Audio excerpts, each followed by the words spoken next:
하나님의 말씀을 함께 보시겠습니다. 오늘 우리에게 주신 하나님의 말씀 여호수아 5장 1절에서 9절 말씀입니다. 제가 봉독하겠습니다. 요단 서쪽의 아모리 사람의 모든 왕들과 해변의 가나안 사람의 모든 왕들이 여호와께서 요단물을 이스라엘 자손들 앞에서 말리시고 우리를 건너게 하셨음을 듣고 마음이 녹았고 이스라엘 자손들 때문에 정신을 잃었더라. 그때 여호와께서 여호수아에게 이르시되 너는 부싯돌로 칼을 만들어 이스라엘 자손들에게 다시 할례를 행하라 하시매 여호수아가 부싯돌로 칼을 만들어 할례 산에서 이스라엘 자손들에게 할례를 행하니라. 여호수아가 할례를 시행한 까닭은 이것이니 애굽에서 나온 모든 백성 중 남자 곧 모든 군사는 애굽에서 나온 후 광야길에서 죽었는데 그 나온 백성은 다 할례를 받았으나 다만 애굽에서 나온 후 광야길에서 난 자는 할례를 받지 못하였음이라. 이스라엘 자손들이 여호와의 음성을 청종하지 아니하므로 여호와께서 그들에게 대하여 맹세하사 그들의 조상들에게 맹세하여 우리에게 주리라고 하신 땅 곧 젖과 꿀이 흐르는 땅을 그들이 보지 못하게 하리라 하시매 애굽에서 나온 족속 곧 군사들이 다 멸절하기까지 40년 동안을 광야에서 헤매었더니 그들의 대를 잇게 하신 이 자손에게 여호수아가 할례를 행하였으니 길에서는 그들에게 할례를 행하지 못하였으므로 할례 없는 자가 되었음이었더라. 또 그 모든 백성에게 할례 행하기를 마침에 백성이 진중 각 초소에 머물며 낫기를 기다릴 때에 여호와께서 여호수아에게 이르시되 내가 오늘 애굽의 수치를 너희에게서 떠나가게 하였다 하셨으므로 그곳 이름을 오늘까지 길갈이라 하느니라. 아멘.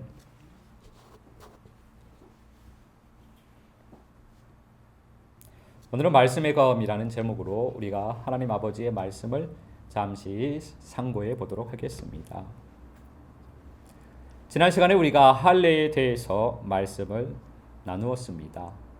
오늘 이 시간에는 할례를 행하는 도구에 대하여서 우리가 잠시 말씀을 나누도록 하겠습니다.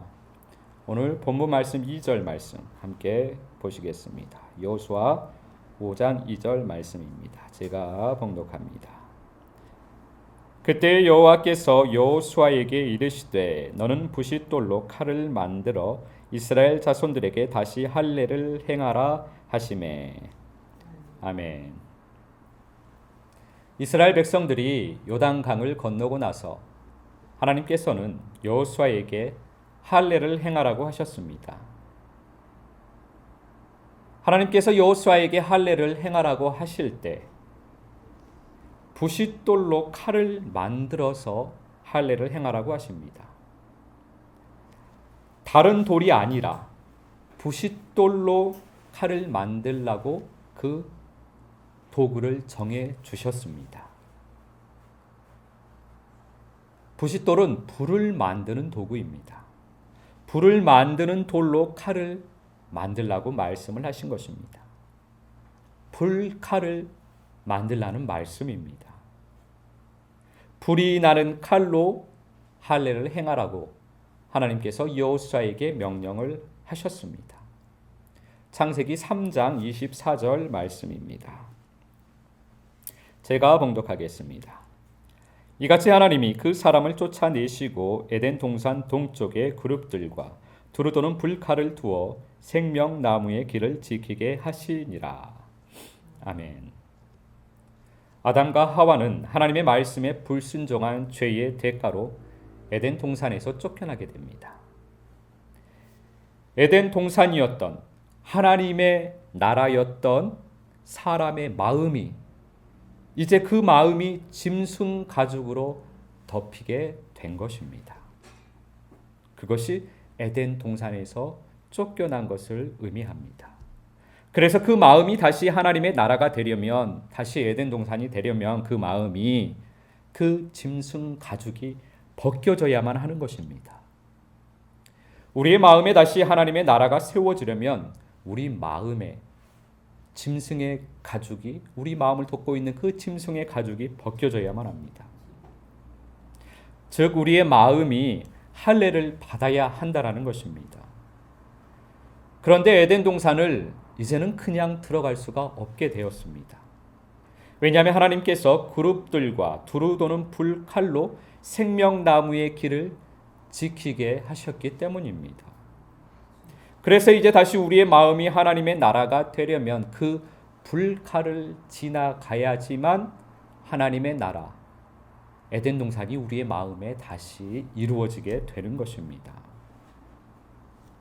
불칼로 할례를 받아야 우리 마음이 하나님의 나라가 될 수 있습니다.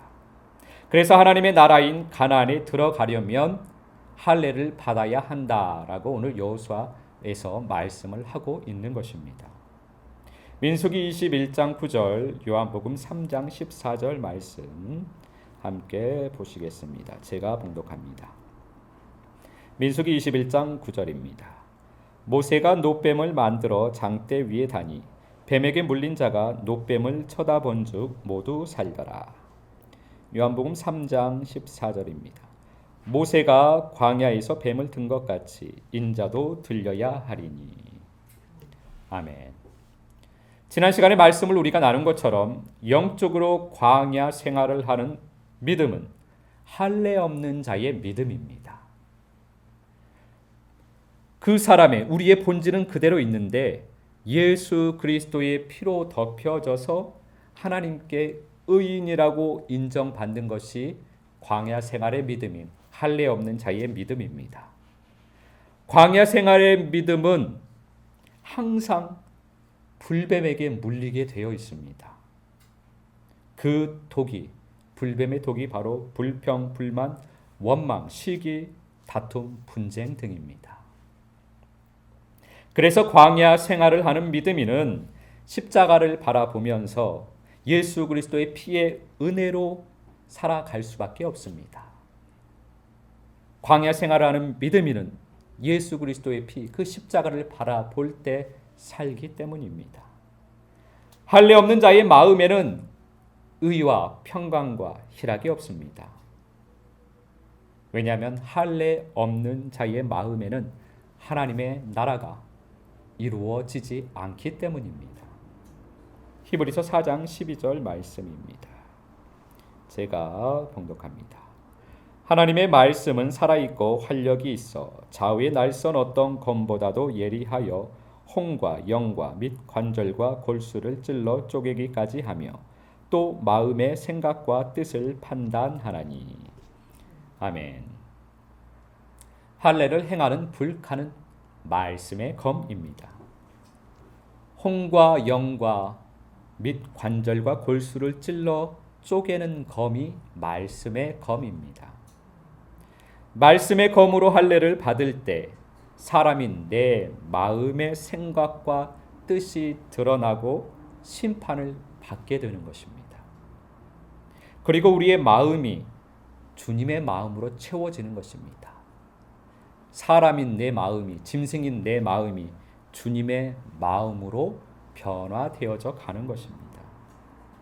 주님의 마음이 바로 의와 평강과 희락인 것입니다.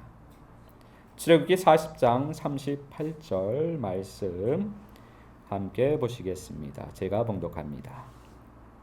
낮에는 여호와의 구름이 성막 위에 있고 밤에는 불이 그 구름 가운데에 있음을 이스라엘 온 족속이 그 모든 행진하는 길에서 그들의 눈으로 보았더라. 아멘. 광야 생활을 할 때는 구름인 말씀을 보고 그 구름을 따라서 살아가는 것입니다. 구름이 움직이면 움직이고 구름이 멈춰서면 멈추게 됩니다. 그 말씀은 나의 말씀이 아니라 이스라엘 백성들의 말씀입니다. 그저 보는 것입니다. 개인적으로 나에게 이루어지는 말씀이 아니라는 것입니다. 무리 중에 있는 말씀입니다. 그래서 나의 본질은 그대로 있고 주님의 은혜로 그냥 살아가는 것입니다. 그래서 광야에서는 성막을 세우는 것입니다. 성막은 지속적이지 않습니다. 성막은 세워지고 걷어지고 세워지고 걷어지고를 계속해서 반복하는 것입니다. 그러니 광야 생활을 하는 믿음인의 마음의 의와 평강과 희락이 이루어지지 않는 것입니다. 영적으로 가나안에 들어가서 마음에 주님께서 거하실 성전을 세워야만 합니다. 그 일이 이루어지기 위해서 할례를 받는 것입니다. 할례는 불칼로 행해지게 됩니다. 불칼은 한 사람 한 사람 각각의 개인에게 직접 적용이 되는 말씀입니다. 저 멀리 구름을 보는 말씀이 아니고 나에게 이루어지는, 나에게 적용이 되는 말씀입니다. 말씀은 빛이고 우리는 어둠입니다. 그래서 말씀의 빛을 받으면 내가 죽는 것입니다. 말씀은 검입니다. 말씀의 검으로 짐승인 내 마음의 가죽을 벗겨내야만 합니다. 그래서 죄의 생명인 내 피를 다 쏟아야만 하는 것입니다. 레위기 1장 5절 6절 말씀입니다. 제가 봉독하겠습니다. 그는 여호와 앞에서 그 수송아지를 잡을 것이요 아론의 자손 제사장들은 그 피를 가져다가 회막문 앞 제단 사방에 뿌릴 것이며 그는 또 그 번제물의 가죽을 벗기고 각을 뜰 것이요. 아멘. 말씀의 칼로 마음의 할례를 받는 것은 흠 없는 양이 제사장의 손에 들린 칼로 각이 떠지는 것과 같습니다.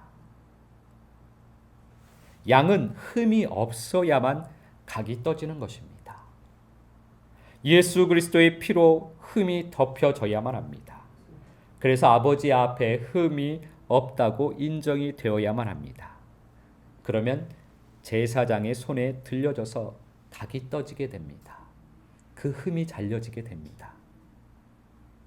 그래서 성령의 불로 태워질 것은 태워지고 생명의 물로 씻겨질 것은 씻겨지게 되는 것입니다.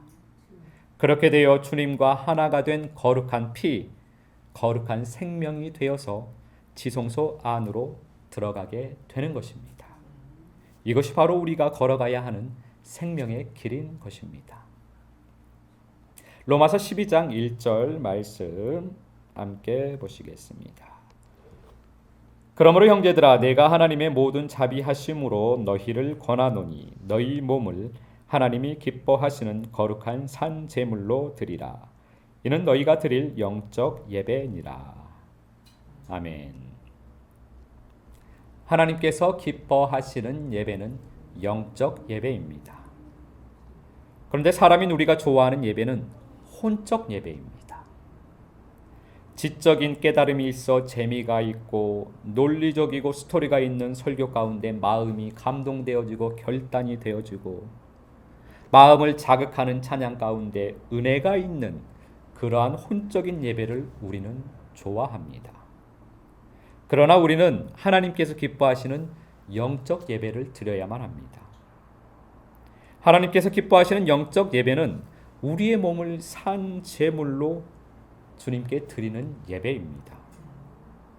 우리의 몸을 제물로 드려서 우리가 각이 떠지고 우리가 성령의 불로 태워지고 생명의 물로 씻겨지고 거룩한 생명이 되어 주님과 하나가 되는 그러한 예배를 아버지께서는 기뻐하십니다.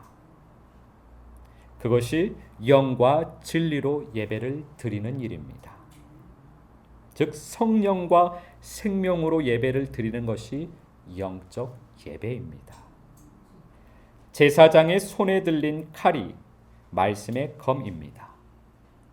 그 말씀의 검은 성령과 생명입니다. 성령의 말씀으로 태워지고 생명의 말씀으로 씻겨지는 것이 우리가 각이 떠지는 일입니다. 그것이 할례입니다. 불의 말씀으로 우리가 태워지고 물의 말씀으로 우리가 씻겨지는 것이 할례입니다. 이사야서 43장 2절 말씀 함께 보시겠습니다. 제가 봉독합니다.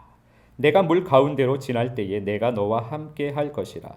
강을 건널 때에 물이 너를 침몰하지 못할 것이며 내가 불 가운데로 지날 때에 타지도 아니할 것이요 불꽃이 너를 사르지도 못하리니. 아멘. 주님을 사랑하는 사람은 주님 품 안에서 불과 물을 통과할 수 있습니다. 불을 통과할 때, 물을 통과할 때 죄와 사망은 떨어져 나가게 되지만 주님 품 안에서 내 생명은 주님께서 지켜주시기 때문에 불과 물을 통과하게 되는 것입니다. 그런데 주님 사랑이 없는 사람은 불과 물을 만나면 떨어져 나가버립니다. 죄와 함께 자기가 떨어져 나가버리기 때문에 불과 물을 통과할 수가 없는 것입니다. 그래서 불과 물을 통과하여 주님과 하나가 되는 길은 주님을 사랑하는 사람만 걸어갈 수 있는 길인 것입니다. 말씀의 검 앞에서 우리가 가져야 하는 것은 주님 사랑입니다. 생명의 길을 걸어가는 우리에게 필요한 단 한 가지, 그것은 주님 사랑입니다. 우리가 할례 받기 위해서 할 수 있는 일 단 한 가지, 그거는 주님 사랑입니다. 주님을 사랑하면 우리는 말씀의 검을 통과하게 됩니다. 불칼을 통과하게 됩니다. 주님을 사랑하면 불과 물을 통과하게 됩니다. 주님을 사랑하면 우리가 할례를 받게 됩니다. 이번 한 주간도 주님 사랑으로 말씀의 검을 지나 생명의 길을 걸어가는 아름다운 한 주간의 삶이 되시기를 우리 주 예수 그리스도 이름으로 축복합니다.